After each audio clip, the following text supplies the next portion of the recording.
दोस्तों ये वो नदी है जिसका कुरान में जिक्र है। जी हाँ, कुरान में जिक्र है। जी हाँ दोस्तों, मैं हूँ इस समय मिस्र में। यह है नील नदी, जो कि दुनिया की सबसे बड़ी नदी है। जी हाँ, तो कितनी बड़ी नदी है? यह है 6650 किलोमीटर, जो 11 देशों से होकर गुजरती है। अफ्रीका के 11 देश, चाहे वो केन्या हो, तंजानिया हो, इथियोपिया हो, सूडान हो, साउथ सूडान हो, यहाँ तक अलेक्जेंड्रिया हो, चाहे वो इजिप्ट हो, चाहे वो केन्या हो, चाहे बुरुंडी हो, ऐसे 11 देशों से होकर गुजरती है दोस्तों। और ये वो नदी आप देख सकते हो।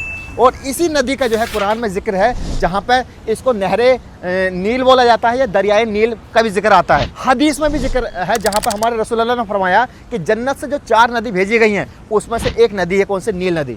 अब सोचो दोस्तों, ये वो नदी है जो यहाँ के लिए इमोशन है, क्योंकि दोस्तों यहाँ पे ना बोटिंग वगैरह होती है, क्रूज़ भी होता है, सारी चीज़ें होती हैं। और यहाँ मतलब ये मान के चलिए असबान में और स्पेशली लक्सूर में और कायरो में जो टैप वाटर होता है ना, वो इस नदी का होता है। हालांकि वो रिफाइन होकर पानी पिया जाता है, बट वो इसी नदी का ही होता है। सोचो अगर ये नदी ना होती ना भाई, तो इनकी हालत क्या होती। और यहाँ के लोग जो है ना, इस नदी को एक तरह से गॉड गिफ्ट मानते हैं। यहाँ पर इन्होंने लगा भी रखा है एक स्टैचू। ये आप देखो दोस्तों, ये स्टैचू देखो, जहाँ पर ये एक औरत है जो पानी गिरा रही है। सेम ये बताने की कोशिश की गई है कि एक नदी जो है वो इजिप्ट के लोगों के लिए कितनी स्पेशल है भाई, वाकई में। और भाई ये जो जगह है ना, ये है मामसा जगह, बहुत ही शानदार और बहुत ही बढ़िया जगह है। और भाई शाम का जो व्यू होता है ना यहाँ पे, इतना अमेजिंग होता है घूमने का, जस्ट अमेजिंग होता है।